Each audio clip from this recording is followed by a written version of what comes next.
ಆಶಾ ಚಂದ್ರ ಭಟ್. ಆಶಾಸ್ ನಳಪಾಕಕ್ಕೆ ನಿಮಗೆಲ್ಲರಿಗೂ ಸ್ವಾಗತ.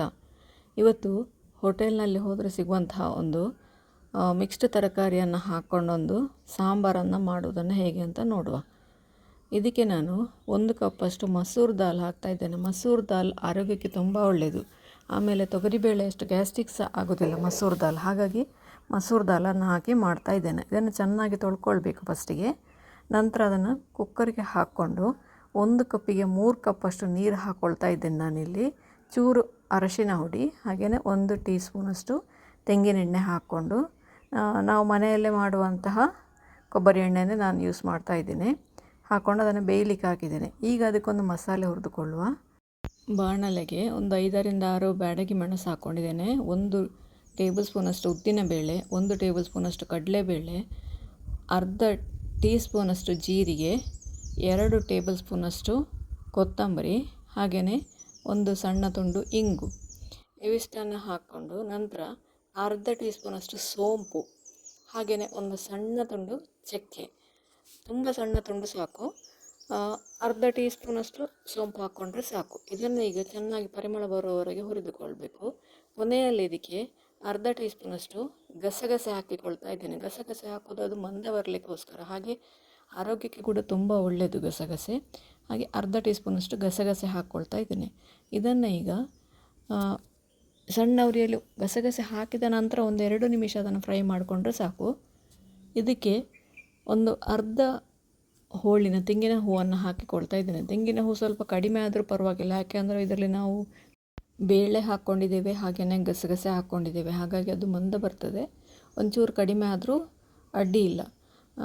ಇದನ್ನೇ ಈಗ ತೆಂಗಿನ ಹೂವು ಒಂದು ಸ್ವಲ್ಪ ಪರಿಮಳ ಬರುವವರೆಗೆ 1-2 ನಿಮಿಷ ಅದನ್ನು ಮಗುಚಬೇಕು. ಇದು ನೋಡಿ, ಈಗ ಇದು ರೆಡಿ ಆಯಿತು. ಇದು ಈಗ ಪೂರ್ತಿ ತಣ್ಣಗಾದ ನಂತರ ಮಿಕ್ಸರ್ ಜಾರಿಗೆ ಹಾಕ್ಕೊಂಡು ಇದನ್ನು ಮೊದಲಿಗೆ ಹಾಗೆಯೇ ತರಿಯಾಗಿ ಪೇಸ್ಟ್ ಮಾಡ್ಕೊಳ್ಳಿ. ನಂತರ ಇದಕ್ಕೆ ರುಬ್ಲಿಕ್ಕೆ ಎಷ್ಟು ಬೇಕೋ ಅಷ್ಟು ನೀರನ್ನು ಹಾಕ್ಕೊಳ್ಳಿ. ಜಾಸ್ತಿ ನೀರೇನು ಹಾಕಬೇಕಾಗಿಲ್ಲ. ರುಬ್ಲಿಕ್ಕೆ ಎಷ್ಟು ಬೇಕು ಅವಶ್ಯಕತೆ ಇದೆ ಅಷ್ಟೇ ಹಾಕ್ಕೊಳ್ಳಿ. ಅದನ್ನು ನುಣ್ಣಗೆ ಪೇಸ್ಟ್ ಮಾಡಿಕೊಳ್ಳಿ. ಇಲ್ಲಿ ನೋಡಿ, ನಾನು ಸ್ವಲ್ಪ ಬೀನ್ಸು, ಸ್ವಲ್ಪ ಕ್ಯಾರೆಟು, ಸ್ವಲ್ಪ ಆಲೂಗಡ್ಡೆ, 1 ಟೊಮೆಟೊ, 1-2 ಈರುಳ್ಳಿ, ಬೇರೆ ಯಾವುದೇ ತರಕಾರಿ ನೀವು ಹಾಕ್ಕೊಳ್ಬೋದು. ಇಲ್ಲಿ ನೋಡಿ, ದಾಲ್ ಬೆಂದು ರೆಡಿ ಆಯಿತು. ಈಗ ಮಸೂರ್ ದಾಲ್ ಬೆಂದಿದೆ. ಇದಕ್ಕೆ ಈಗ ತರಕಾರಿಯನ್ನು ಹಾಕ್ಕೊಂಡು ಒಂದೇ ಒಂದು ವಿಸಿಲ್ ಕೂಗಿಸ್ಕೊಳ್ಬೇಕು. ನಾನು ಆಗಲೇ ಹೇಳಿದೆ ದಾಲ್ ಬೇಯಿಸುವಾಗ ನೀರು ಜಾಸ್ತಿ ಹಾಕ್ಕೊಳ್ಳಿ ಅಂತೇಳಿ. 1 ಕಪ್ಪಿಗೆ 3 ಕಪ್ ಹಾಕ್ಕೊಳ್ಳಿ ಅಂತ. ಅದಕ್ಕಿಂತ ಎಕ್ಸ್ಟ್ರಾ ನೀರು ಹಾಕೋ ಅವಶ್ಯಕತೆ ಇಲ್ಲ. ಸಾಂಬಾರಿಗೆ ಎಷ್ಟು ಬೇಕು ಅಷ್ಟು ನೀರನ್ನು ಇದಕ್ಕೆ ಸೇರಿಸ್ಕೊಂಡ್ರೆ ಆಯಿತು. ಈಗ ನೋಡಿ, ತರಕಾರಿ ಹಾಕಿದ ನಂತರ ನನಗೆ ಸ್ವಲ್ಪ ಕಡಿಮೆ ಆಯಿತು ಅಂತ ಅನ್ನಿಸ್ತು. ಹಾಗೆ ಪುನಃ 1 ಕಪ್ಪನ್ನು ಸೇರಿಸ್ಕೊಂಡೆ. ಇದಕ್ಕೀಗ ರುಚಿಗೆ ಬೇಕಾದಷ್ಟು ಉಪ್ಪು, 1 ಚಮಚ ಮೆಣಸಿನ ಹುಡಿ. ಅರಶಿನ ನಾವು ದಾಲ್ ಬೇಯುವಾಗ ಹಾಕಿದ್ದೇವೆ, ಹಾಗಾಗಿ ಈಗ ಹಾಕುವ ಅವಶ್ಯಕತೆ ಇಲ್ಲ. ಆಮೇಲೆ ಇದಕ್ಕೆ ನಿಮಗೆ ಬೆಲ್ಲ ಬೇಕು ಅಂತಾದರೆ ಹಾಕ್ಕೊಳ್ಬೋದು, ಅದನ್ನು ನಂತರ ಕೂಡ ಹಾಕ್ಕೊಳ್ಬೋದು. ಈಗ ಇದನ್ನೊಮ್ಮೆ ಚೆನ್ನಾಗಿ ಮಿಕ್ಸ್ ಮಾಡಿಕೊಂಡು, ಯಾಕೆಂದರೆ ದಾಲ್ ಅಡಿಯಲ್ಲಿದೆ, ಅದು ತಳ ಕೂತ್ಕೊಳ್ಳುವ ಚಾನ್ಸಸ್ ಇರ್ತದೆ, ಹಾಗಾಗಿ ಒಮ್ಮೆ ಅದನ್ನು ಚೆನ್ನಾಗಿ ಮಿಕ್ಸ್ ಮಾಡಿಕೊಳ್ಬೇಕು. ನೀರು ಸಾಕಾಗಲಿಲ್ಲ ಅಂತಾದರೆ ನೀರು ಸೇರಿಸ್ಕೊಳ್ಬೇಕು ಈಗಲೇ. ಇದನ್ನು ಈಗ ಮುಚ್ಚಳ ಮುಚ್ಚಿ ಒಂದೇ ಒಂದು ವಿಸಿಲ್ ಕೂಗಿಸಿದ್ರೆ ನೋಡಿ, ನಮ್ಮ ತರಕಾರಿ ಬೆಂದು ರೆಡಿ ಆಯಿತು. ನೋಡಿ, ಇಷ್ಟು ಬೆಂದರೆ ಸಾಕಿದು. ತುಂಬ ಬೆಂತಗೆ ಬೇಯಬೇಕು ಅಂತಿಲ್ಲ. ಇಷ್ಟು ಬೆಂದ ನಂತರ ಇದಕ್ಕೆ ಹುಣಸೆ ರಸ, ನಾನೊಂದು ಸಣ್ಣ ಲಿಂಬೆಹಣ್ಣು ಗಾತ್ರದ್ದು ಹಾಕ್ಕೊಂಡಿದ್ದೇನೆ. ಅದನ್ನು ಬಿಸಿನೀರಲ್ಲಿ ನೆನೆಸಿ ಇಟ್ಕೊಂಡಿದ್ದೇನೆ. ಅದನ್ನು ಈಗ ಸೇರಿಸ್ಕೊಳ್ತಾ ಇದ್ದೇನೆ. ಒಂದು ಸ್ವಲ್ಪ ಬೆಲ್ಲ, ರುಚಿಗೆ ಬೇಕಾದಷ್ಟು ಬೆಲ್ಲ. ಇಲ್ಲಿ ಆಪ್ಷನಲ್, ಖಂಡಿತ ನಿಮಗೆ ಬೇಕು ಅಂತಾದರೆ ಮಾತ್ರ ಸೇರಿಸ್ಕೊಳ್ಳಿ, ಬೇಡ ಅಂತಾದರೆ ಇದನ್ನು ಸ್ಕಿಪ್ ಮಾಡಿಕೊಳ್ಬೋದು. ಈಗ ಇದಕ್ಕೆ ನಾವು ರುಬ್ಬಿದಂತಹ ಮಸಾಲೆಯನ್ನು ಸೇರಿಸ್ಕೊಳ್ಳುವ. ಮಸಾಲೆಯನ್ನು ಸೇರಿಸಿದ ನಂತರ ಒಂದು 4ರಿಂದ 5 ನಿಮಿಷ ಇದನ್ನು ಕುದಿಸಬೇಕು ಸಣ್ಣ ಉರಿಯಲ್ಲಿ. ನೀವು ಮಸಾಲೆ ತೆಂಗಿನಕಾಯಿ ಹಾಕಲಿಕ್ಕೆ ಇಷ್ಟ ಇಲ್ಲ ಅಂತಾದರೆ ತೆಂಗಿನಕಾಯಿಯನ್ನು ಸ್ಕಿಪ್ ಮಾಡಿ ಅದಕ್ಕೆ ಬರೀ ಹುರಿದಿರುವಂಥ ಮಸಾಲೆಯನ್ನು ಮಾತ್ರ ರುಬ್ಬಿ ಕೂಡ ಹಾಕಿಕೊಳ್ಬೋದು. ಮಿಕ್ಸಿಗೆ 1 ಕಪ್ಪಷ್ಟು ನೀರು ಹಾಕ್ಕೊಂಡು ಅದನ್ನು ತೊಳೆದು ಅದಕ್ಕೆ ಹಾಕ್ಕೊಳ್ಳಿ. ಮಸಾಲೆ ಮಿಕ್ಸಿಯಲ್ಲಿರ್ತದಲ್ಲ, ಅದನ್ನು ಪೂರ್ತಿಯಾಗಿ ಇದಕ್ಕೆ ಹಾಕ್ಕೊಂಡು ಚೆನ್ನಾಗಿ ಒಮ್ಮೆ ಮಗಚಿಕೊಳ್ಳಿ. ಇದನ್ನು ಸ್ವಲ್ಪ ತೆಳ್ಳಗೇ ಇಟ್ಕೊಳ್ಳಿ, ಯಾಕೆಂದರೆ ಇದರಲ್ಲಿ ನಾವು ಕಾಯಿ ಹಾಕಿದ್ದೇವೆ, ಗಸಗಸೆ ಹಾಕಿದ್ದೇವೆ, ಹಾಗೆಯೇ ಉದ್ದಿನಬೇಳೆ, ಕಡಲೆಬೇಳೆ ಹಾಕ್ಕೊಂಡಿದ್ದೇವೆ. ಅದರಲ್ಲಿ ಇದು ಇನ್ನೂ ಸ್ವಲ್ಪ ಗಟ್ಟಿ ಆಗ್ತದೆ. ಹಾಗಾಗಿ ಒಂದು ಸ್ವಲ್ಪ ತೆಳ್ಳಗೇ ಇಟ್ಕೊಳ್ಳಿ ಇದನ್ನು. ಸಾಂಬಾರು ತಣ್ಣಗಾಗುವಾಗ ಗಟ್ಟಿ ಆಗ್ತದೆ ಇದು.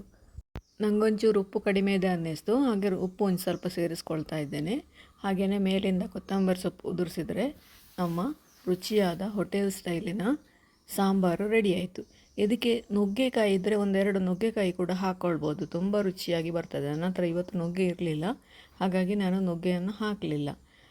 3-4 ನಿಮಿಷ ಕುದಿಸಿದ ನಂತರ ಸಿಂಪಲಾಗಿ ಒಂದು ಕರಿಬೇವು, ಸಾಸಿವೆ ಹಾಗೂ ಮೆಣಸು ಹಾಕ್ಕೊಂಡು ಒಂದು ತೆಂಗಿನೆಣ್ಣೆಯಲ್ಲಿ ಒಂದು ಒಗ್ಗರಣೆ ಮಾಡಿದರೆ ನಮ್ಮ ರುಚಿಯಾದ ಹೋಟೆಲ್ ಸ್ಟೈಲ್ನ ಸಾಂಬಾರು ರೆಡಿ ಆಯಿತು. ಇದನ್ನು ದೋಸೆ ಜೊತೆಗೆ, ಹಾಗೆಯೇ ಇಡ್ಲಿ ಜೊತೆಗೆ, ಚಪಾತಿ ಜೊತೆಗೆ, ಪರೋಟ ಜೊತೆಗೆ, ನಿಮಗೆ ಯಾವುದ್ರ ಜೊತೆಗೆ ಬೇಕಾದರೂ ಇದನ್ನು ಸರ್ವ್ ಮಾಡಿಕೊಳ್ಬೋದು. ಬೆಸ್ಟ್ ಯಾವುದೇ ಸೌತ್ ಇಂಡಿಯನ್ ತಿಂಡಿ ಜೊತೆಗೆ ಇದು ಚೆನ್ನಾಗಿರ್ತದೆ. ಹಾಗೆಯೇ ಊಟಕ್ಕೂ ಕೂಡ ಚೆನ್ನಾಗಿರ್ತದೆ. ಅನ್ನದ ಜೊತೆಗೆ ಕೂಡ ಇದನ್ನು ಕಾಂಬಿನೇಷನ್ ಮಾಡ್ಕೊಳ್ಬೋದು. ಬೆಳಿಗ್ಗೆ ಮಾಡಿದರೆ ನೀವು ಎಲ್ಲದಕ್ಕೆ ಕೂಡ ಇದನ್ನು ಸೇರಿಸ್ಕೊಳ್ಬೋದು. ನಾವು ಪುಂಡಿ ಅಂತ ಮಾಡ್ತೇವೆ ಇಲ್ಲೇ, ಅದು ಕೂಡ ರೆಸಿಪಿ ನಮ್ಮ ಚಾನಲಲ್ಲಿ ಇದೆ. ಒಮ್ಮೆ ಖಂಡಿತ ಅದನ್ನು ಟ್ರೈ ಮಾಡಿ ನೋಡಿ. ಹೇಗಾಯಿತು ಅಂತೇಳಿ ನಮಗೆ ಕಮೆಂಟ್ ಮೂಲಕ ತಿಳಿಸಿ. ಹಾಗೆಯೇ ನೀವು ಎಲ್ಲಿಂದ ನೋಡ್ತಾ ಇದ್ದೀರಿ ಅಂತ ಹೇಳೋದನ್ನು ಕೂಡ ನಮಗೆ ತಿಳಿಸಿ. ಒಂದು ಲೈಕ್ ಕೊಟ್ಟು ಕಮೆಂಟ್ ಹಾಕಿ ಶೇರ್ ಕೂಡ ಮಾಡಿ. ನಮ್ಮ ಇನ್ಸ್ಟಾ ಹಾಗೂ ಫೇಸ್ಬುಕ್ ಪೇಜನ್ನು ನೀವು ಫಾಲೋ ಮಾಡ್ತಿಲ್ಲ ಅಂದರೆ ಅದನ್ನು ಕೂಡ ಫಾಲೋ ಮಾಡಿ. ಮುಂದಿನ ವಿಡಿಯೋದಲ್ಲಿ ಇನ್ನೊಂದು ಹೊಸ ಅಡುಗೆಯೊಂದಿಗೆ, ಇನ್ನೊಂದು ಹೊಸ ರೆಸಿಪಿಯೊಂದಿಗೆ ಪುನಃ ನಿಮ್ಮನ್ನು ಭೇಟಿಯಾಗ್ತೇನೆ. ಧನ್ಯವಾದಗಳು.